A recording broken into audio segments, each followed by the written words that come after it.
नमस्कार, आपका स्वागत है। मैं हूं प्रवीण बागी। आज बिहार में तीसरे और अंतिम चरण का चुनाव हो रहा है। 15 जिले की कुल 78 सीटों पे वोटिंग हो रही है और ये सीटें ऐसी हैं जो खास कारणों से चर्चा में हैं। इस जहां चुनाव हो रहे हैं वो क्षेत्र एक तरफ नेपाल से मिलता है, दूसरी तरफ बांग्लादेश से भी सटा हुआ है। तो इस चलते इसकी भूमिका काफी महत्वपूर्ण है। और दूसरी बात यह है कि एमआईएम जो ओवैसी की पार्टी है उसके लोग भी चुनाव लड़ रहे हैं और इसके पहले एक सीट जो किशनगंज की सीट थी वो ओवैसी के पास है। 2015 में एक सीट उन्होंने जीती थी वहां। तो इस चुनाव से ये भी पता चलेगा कि ओवैसी के लिए बिहार में कितनी जमीन है, कितना जन समर्थन है, उसी पर उनका राजनीतिक भविष्य तय होगा। साथ ही ये आरजेडी नेतृत्व वाले महागठबंधन और नीतीश कुमार के नेतृत्व वाले एनडीए का भी भविष्य तय करेगा, क्योंकि अब तक जो 2 चरणों के चुनाव हुए हैं उसमें ये माना जा रहा है कि लगभग बराबरी पर है दोनों पार्टियों, दोनों गठबंधनों की स्थिति। तो ये निर्णायक होगा। ये जो तीसरा चरण है इसमें जिसको बढ़त मिलेगी, जिसके पास ज्यादा सीटें आएंगी, माना यह जा रहा है कि उसी की बिहार में सरकार बनेगी।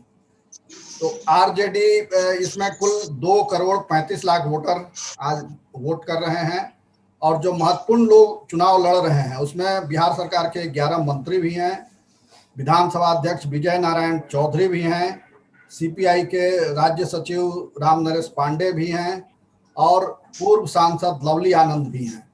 ये सारे लोग चुनाव मैदान में हैं। इसके अलावा अब्दुल बारी सिद्दीकी जी भी हैं जो आरजेडी के बड़े नेता हैं और वीआईपी पार्टी के चीफ मुकेश सहनी भी अपनी किस्मत आजमा रहे हैं। उनके भी सीट पर आज ही वोटिंग हो रही है। सीमांचल की 19 सीटें और कोसी की 18 सीटों पर मुस्लिम मतदाता प्रभावी भूमिका निभाते हैं। कोसी में जहां कोसी में यादव वोटर भी काफी प्रभावी भूमिका में हैं और सीमांचल के क्षेत्र में एनआरसी, सीएए और विदेशी घुसपैठ का मामला जो है वो ज्यादा गर्म है। अभी एनडीए के अंदर इस मुद्दे को लेकर के अंतर्विरोध भी देखने को मिला।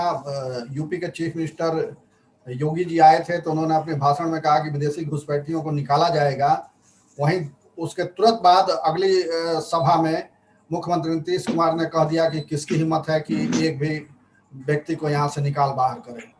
तो ये एनडीए का अंतर्विरोध है और दोनों अपने अपने दाव में लगे हुए हैं कि कैसे ज्यादा से ज्यादा वोट लिया जा सके, मतदाताओं को अपनी ओर आकर्षित किया जा सके।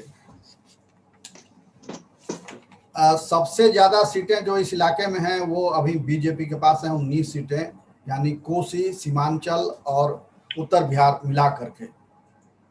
शरद यादव की एक महत्वपूर्ण नाम छूट गया था मुझसे। शरद यादव की बेटी सुभाषिनी यादव भी चुनाव मैदान में है और वो मजे की बात यह है कि वो कांग्रेस से हैं। जिनके पिता शरद यादव जिंदगी भर कांग्रेस का विरोध करते रहे, उनकी पुत्री कांग्रेस के टिकट पर मधेपुरा के बिहारीगंज से चुनाव लड़ रही हैं। नीतीश कुमार ने धमदाहा जो पूर्णिया जिले का एक विधानसभा क्षेत्र है वहां घोषणा कर दी थी कि यह उनका अंतिम चुनाव है। इसका क्या मतदाताओं पर असर होगा, हालांकि बाद में उनकी पार्टी जेडीयू ने इनकार कर दिया कि कहने का मतलब ये नहीं है कि वो राजनीति से रिटायर हो रहे हैं, मगर जो उन्होंने कहा वो स्पष्ट कहा, उसमें कुछ जोड़ घटाव करने की जरूरत नहीं है। हालांकि नीतीश कुमार कितना उस पर टिके रहते हैं ये उनकी पार्टी के स्पष्टीकरण से साफ हो गया। तो हमारे साथ जुड़े हुए हैं प्रोफेसर अजय कुमार झा जी, जो समाजशास्त्री हैं और राजनीतिक विज्ञानी भी हैं।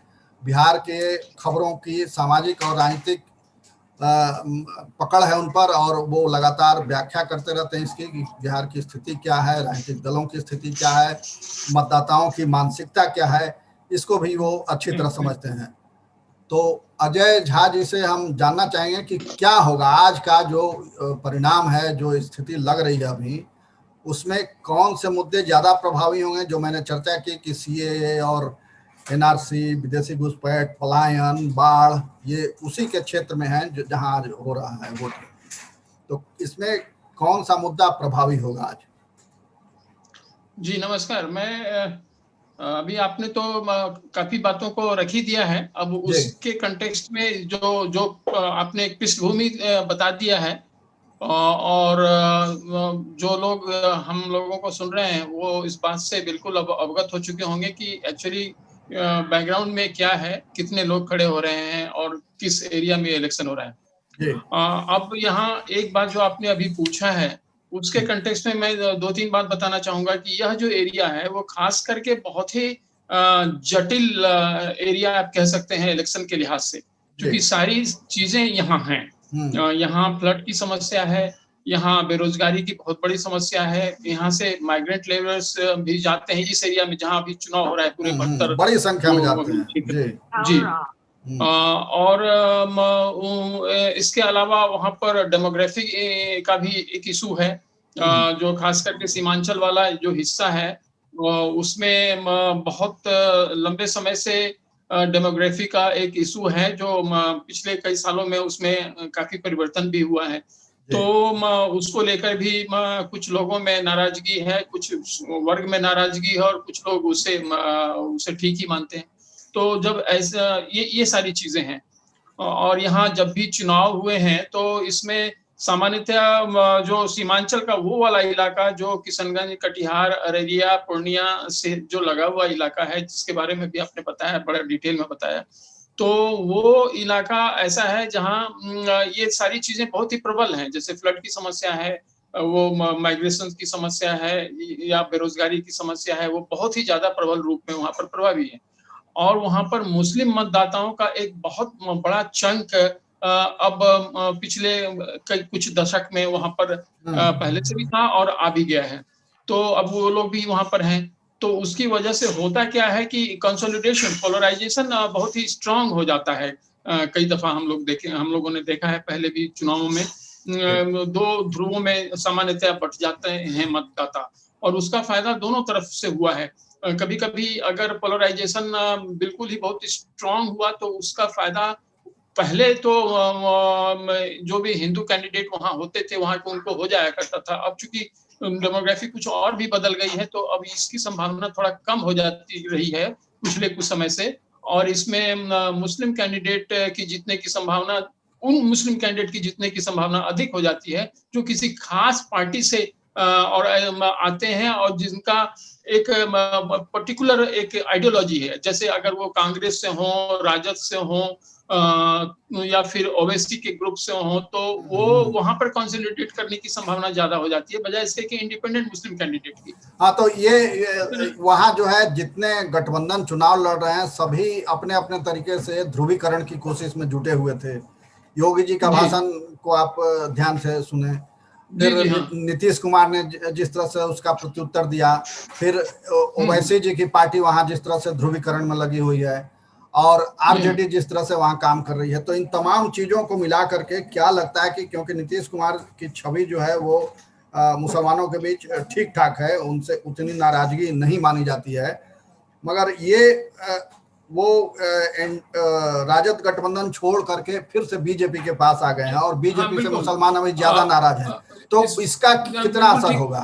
वहां के कंटेक्स्ट में मैं जो देख रहा हूँ वो बिल्कुल साफ है कि नीतीश कुमार जी की छवि भले ही मुसलमानों के और मुस्लिम मतदाताओं के बीच में बेहतर हो, लेकिन उसके बावजूद भी चूंकि वो भाजपा के साथ जुड़े हुए हैं, तो वो बात जो राजद के साथ मुसलमानों का एक झुकाव जाता है या फिर कांग्रेस का, वो फायदा इन्हें नहीं मिल पाएगा। कितना भी नीतीश कुमार जी प्रयास करें, ये संभव नहीं है।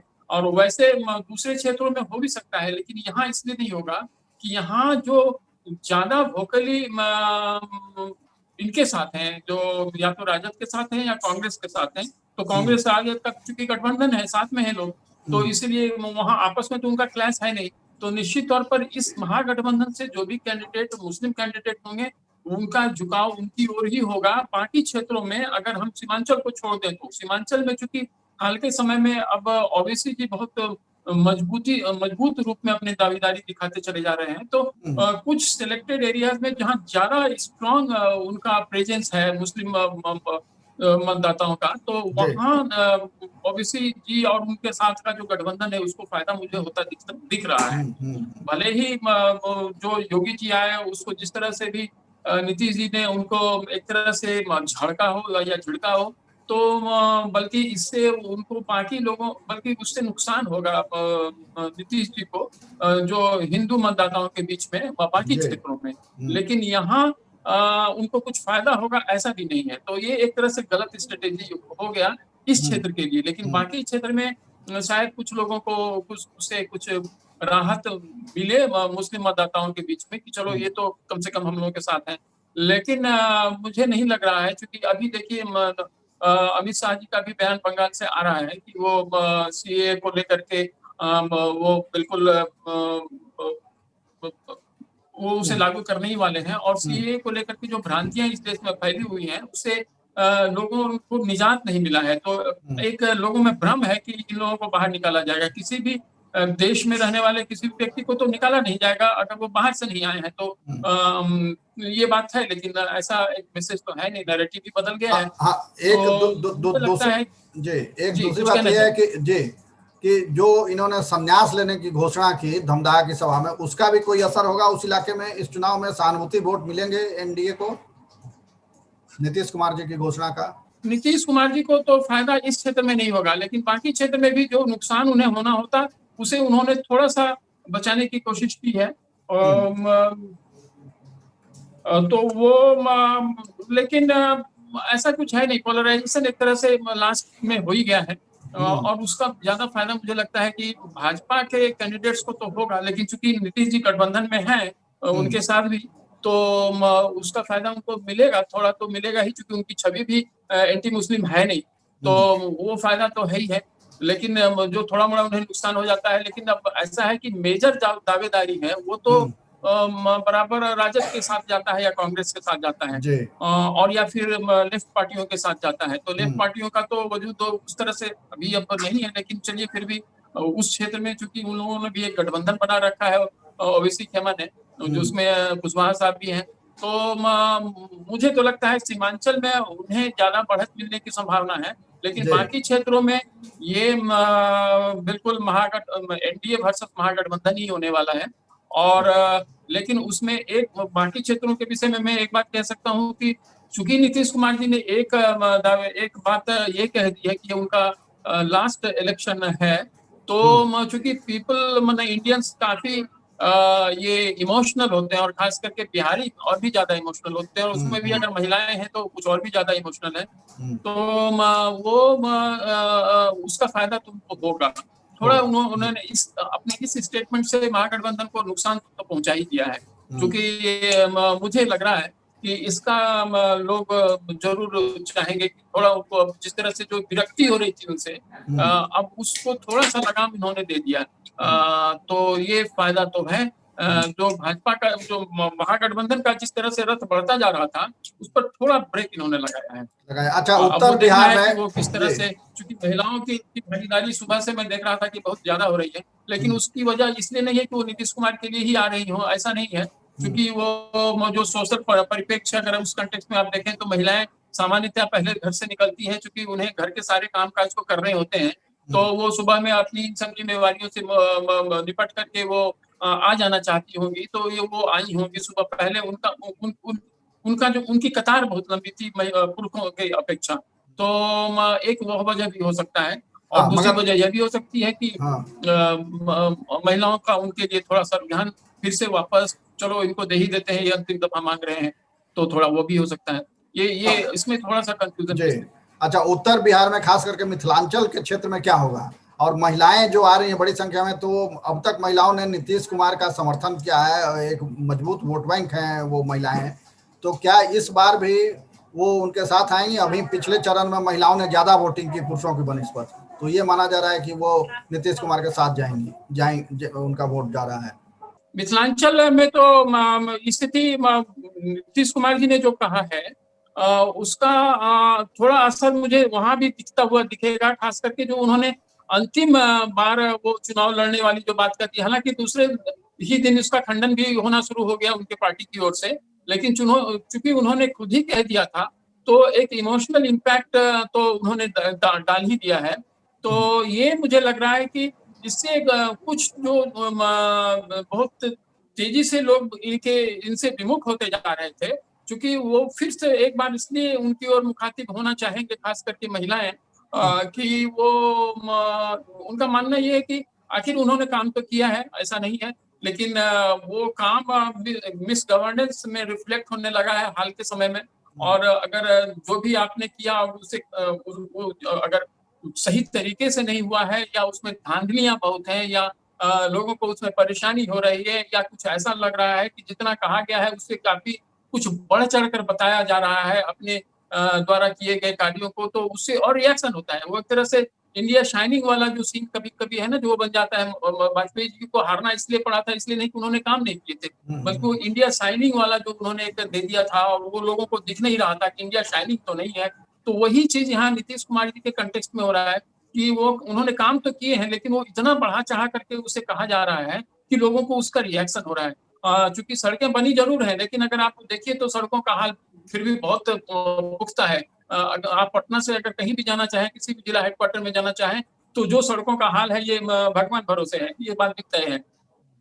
तो ये चीजें हैं, तो इसीलिए या फिर सरकार में छोटा मोटा काम भी, अगर बर्थ सर्टिफिकेट लेना हो, डेथ सर्टिफिकेट लेना हो, या कोई भी काम कराना हो, या ये जो इनका 7 निश्चय वाला कार्यक्रम भी है, उसका भी उसकी स्थिति को देखनी हो, तो इतने बदहाल और जर्जर स्थिति में है कि उसे और उस पर भी आप उसके लिए अगर अपनी पीठ ठोक रहे हैं, तो लोगों को उसका रिएक्शन होता है। या फिर अगर आप शराबबंदी वाली ही बात करें, तो शराबबंदी शुरुआत में तो ठीक था, लेकिन वो जिस तरह से वो अब सरकारी एजेंसियों द्वारा ही एक तरह से मुहैया करवा दिए जाते हैं, या फिर दूसरे लोगों द्वारा अगर मुहैया करवाए जाते हैं, तो उसमें सरकारी एजेंसियों का कोई दखल अंदाजी नहीं होता है उसे रोकने में। तो इसका भी लोगों पर बहुत बुरा प्रभाव पड़ा है। उल्टे जो 100 रुपए में जो बोतल मिलते थे। जी हाँ, ये पूछा कि संभावना क्या आपको नजर आती है, किसकी सरकार बनने की संभावना नजर आ रही है? देखिए, पिछले 2 फेज में तो महागठबंधन ने काफी अपनी बढ़त बढ़ाई होगी, ये मेरा मानना है। इस बार के फेज में नीतीश कुमार जी के इस दाव से और इस चाल से थोड़ा उन्हें फायदा हुआ है, लेकिन उधर मोदी जी हैं, और मोदी जी की बातों का लोगों में बहुत उसका इम्पैक्ट पड़ता है, और वो जो ग्रामीण तबके के लोग हैं वहां भी उनका इम्पैक्ट बहुत ज्यादा है। तो मुझे लगता है कि इस दफा जिस तेजी से बढ़ मिल रहा था भाजपा ये महागठबंधन को, उस पर लगाम लगेगा इस फेज में। और थोड़ा इस बार का फेज तो अब कुछ मुझे लग रहा है कि थोड़ा एक तरह से हंग असेंबली, जो हंग मतलब पार्टी की तरफ के नजरिए से नहीं, जो अलायंसेस के नजरिए से, गठबंधनों के नजरिए से अगर आप देखें, तो ये थोड़ा हंग की ओर जाता दिख रहा है। अब इसमें अब चिराग पासवान जी कितना ला पाते हैं उस पर निर्भर करता है एनडीए के लिए।